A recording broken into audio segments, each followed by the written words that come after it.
मैं आज आपको श्रावण मास के शुक्ल पक्ष में आने वाली एकादशी पद्मिनी एकादशी होती है, पुत्रदा एकादशी, उसी की कहानी सुना रही हूँ। एक बार एक राजा था, उसके 2 बेटियाँ थी। छोटी बेटी है जो 11 माता का व्रत करती थी, बड़ी नहीं करती थी। छोटी बेटी को सब पसंद करते थे, बड़ी बेटी उससे जलने लगी। एक बार एक पड़ोस के राज्य का राजकुमार बड़ी बेटी को देखने के लिए आया और छोटी बेटी को पसंद कर लिया, तो बड़ी बेटी उससे और ज़्यादा जलने लगी। वो हमेशा यही सोचने लगी कि इसको किस तरह से मारा जाए। एक बार उसने उसके खाने का लड्डू था, उसके अंदर जहर मिला दिया कि मर जाएगी, पर वो खाने के बाद भी नहीं मरी। 11 माता ने उसको बचा लिया। फिर उसने एक पानी के मटके के अंदर जहरीला सांप रख दिया कि पानी के लिए इस मटके को देखेगी तो इसके अंदर सांप है, वो खा जाएगा, ये मर जाएगी। फिर उसी 11 माता ने उसको बचा लिया। एक बार वो पनघट पर पानी भरने के लिए गई, तभी उसने उसको धक्का लगा दिया उस पानी के कुएं में, फिर भी वो बच गई। फिर वो हार थक कर अपनी बहन से बोली, छोटी बहन से, कि बहन तू ये एक बात बता कि तेरी मौत कैसे आएगी। छोटी बहन बहुत सीधी सादी थी, तो उसने बताया कि मेरे तोते के गले के अंदर जो हार है उसी मेरी जान अटकी हुई है। यदि कोई उस तोते को मार कर और वो हार खुद के गले में पहन लेगा तो मैं मर जाऊंगी, यदि वो अपने गले में से हार उतार कर रख देगा तो मैं जिंदा हो जाऊंगी। तो बड़ी बहन उसी टाइम से वो उसका तोता ढूंढने के लग गई। उसको तोता नहीं मिल रहा था, ये देखकर और वो बहुत दुखी हो रही थी कि क्या किया जाए, कैसे ढूंढा जाए। उधर बारात गेट पर आ गई और उसके फेरे होने लग गए। जैसे उसके 3 फेरे कंप्लीट हुए, उतने में उसकी बहन को तोता मिल गया और उसने वो तोते के गले में से हार निकाल कर तोते को मार दिया और खुद के गले में उस हार को पहन लिया। उधर उसकी बहन, छोटी बहन है, फेरों में से मूर्छित होकर गिर गई। सभी जगह कोहराम मच गए कि इसकी क्या हुआ।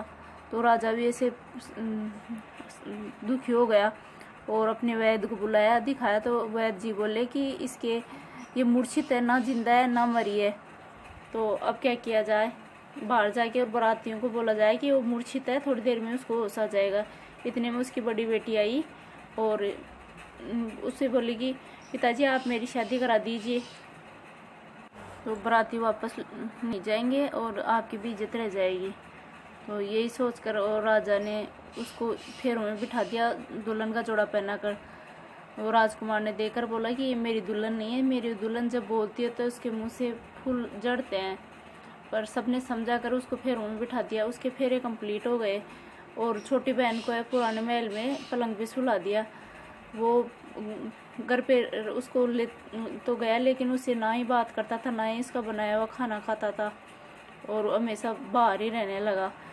एक बार है राजकुमार कहीं जा रहा था, रास्ते में पुराने महल के पास उसका घोड़ा रुक गया। तो राजकुमार ने उसको बहुत आगे चलाने की कोशिश की, नहीं चल रहा था। तो राजकुमार ने सोचा यहाँ जरूर कोई तो बात है जिसकी वजह से ये घोड़ा यहाँ ठहर गया है। तो वो पहरेदार के पास गया और बोला कि ये महल किसका है। तो उसने बताया कि इस राजा जी का है। बोला कि तो मेरे ससुर जी का महल है। वो अंदर गया तो बोला कि वो उसकी पत्नी थी, वो वहाँ लेटी हुई थी पलंग पे। उसने जाकर पूछा कि इसकी क्या हुआ और कौन है, कि ये राजा जी की छोटी बेटी है और इसकी शादी थी, उसी टाइम में मूर्छित हो गई थी, तब से ये इसी तरह सो रही है। तो वो देखकर बोले कि ये तो मेरी पत्नी है। वो उसी के पास रहने लगे। पूरा दिन वहीं पे गुजर गया। रात हुई तो वो जिंदा हो गई और फिर वो बहुत खुश हुई इसको देखकर और पूरी आप बीती बताई उसने अपनी। राजकुमार बहुत दुखी हुआ और अपने घर गया। फिर उसने अपनी पत्नी से इस बारे में कोई बात नहीं की, चुप ही रहा, अपनी पत्नी से कुछ नहीं बताया और रोज उसी महल में आने लगा। उधर रानी टेंशन में रहने लगी और बोली अपनी दासियों की कि राजा का पता लगाओ, रोज कहाँ रहते हैं। तो दासियाँ उसको बहुत जगह ढूंढ रही थी, लेकिन वो मिलता नहीं। एक बार उसकी जो छोटी रानी थी, जिसके साथ पहले फेरे हो रहे थे, वो उसकी छोटी बहन वाली जो गर्भवती हो गई और वो हमेशा रात को जिंदा हो जाती और दिन में मूर्छित रहती।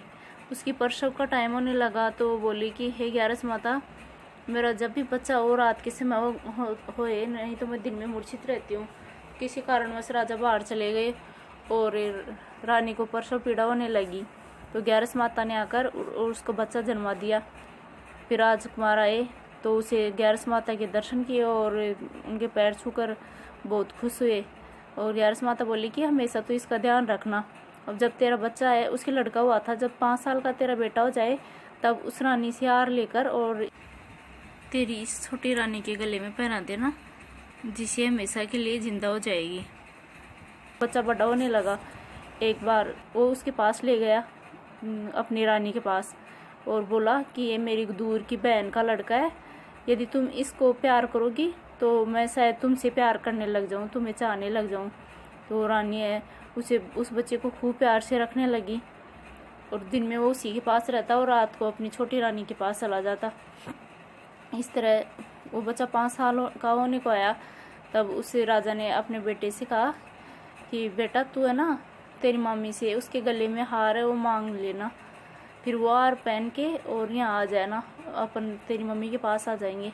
तो उस लड़के ने जाकर अपनी उस रानी बड़ी वो जो मामी थी उससे बोला कि मामी आप मुझे आपका गले का हार है मुझे पहना दो। एक बार तो उसने मना कर दिया, फिर सोचा कि राजा ने बोला था कि यदि आप इससे प्यार करोगी तो मैं तुम्हें प्यार करने लग जाऊंगा, तुम्हें चाहने लग जाऊंगा। तो उसने गले का हार निकाल कर उसको दे दिया और वो राजा उससे बोला अपनी रानी से कि हम दोनों हैं बाहर जाके आ रहे हैं, तब तक आप खाना बनाओ, फिर हम तीनों एक साथ खाना खाएंगे, आज मैं आपके हाथ का बना हुआ खाना ही खाऊंगा। ऐसा बोलकर वो अपनी रानी के पास आया और उस रानी को वो हार पहना दिया। खुद की छोटी रानी थी, उसको वो जिंदा हो गई और तीनों खूब खुश रहने लगे। फिर उसने दासी को भेजा कि वो राजा कहाँ गए, तो पता चला कि इस तरह से वो अपनी पत्नी के पास गए। तो उसने उस बच्चे के 2 टुकड़े किए और खुद की एक चाकी के नीचे रख दिया, एक टुकड़ा और एक अपने बेड के नीचे। और राजकुमार जब बाहर से आया तो उसने देखा कि उसके लड़के के 2 टुकड़े हो रखे हैं, तो बहुत दुखी हुआ और वो ग्यारस माता से हाथ जोड़कर विनती करने लगा कि इसके मेरे बच्चे को सही कर दो। तो ग्यारस माता आई उसके पास, उसकी बड़ी रानी के पास, और भिक्षा मांगने लगी, बुढ़िया का रोल करके आई। तो वो बोली कि दासियों से कि जाओ भिक्षा दिया हो, तो उसने मना कर दिया। लेकिन जैसे ही उसने बोला कि नहीं मैं तो तुम्हारी रानी से ले आऊंगी, ऐसे भूखी चली जाऊंगी, तो उनके पास गई और देखा कि उसके बेड के नीचे है उस बच्चे का आधा हिस्सा पड़ा हुआ है। वो उस दोनों टुकड़ों को लेकर आई और उसको जिंदा कर दिया। और फिर वो दोनों राजा रानी और वो बच्चा तीनों खूब हंसी खुशी रहने लग गए और खूब उस ग्यारस माता ने खुश होकर प्रसन्न होकर खूब धन दौलत दिया। और वो दूसरी रानी थी वो बहुत कंगाल हो गई और बहुत दुखी भी हो गई, उसका कुछ नहीं बचा था, राजा था वो भी चला गया था।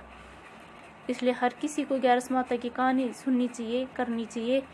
और हे ग्यारस माता जो कोई सुने कहे उन सभी की मनोकामना पूरी करे, उनके भी आ रहे हैं लाइफ में कष्ट उनको मिटाए। जय ग्यारस माता की। और ये कहानी कहने के बाद गणेशी की कहानी कहने का भी विधान है। तो इसकी कहानी कंप्लीट हो जाए तो ग्यारस माता की कहानी के बाद गणेशी की कहानी सुनना भी ज़रूरी होता है। ये बहुत लाभदायक कहानी है। इस श्रावण मास के शुक्ल पक्ष में जो 11 आती है, पद्मिनी 11, पुत्रदा एकादशी 11, उसमें सुनी जाने वाली कहानी है।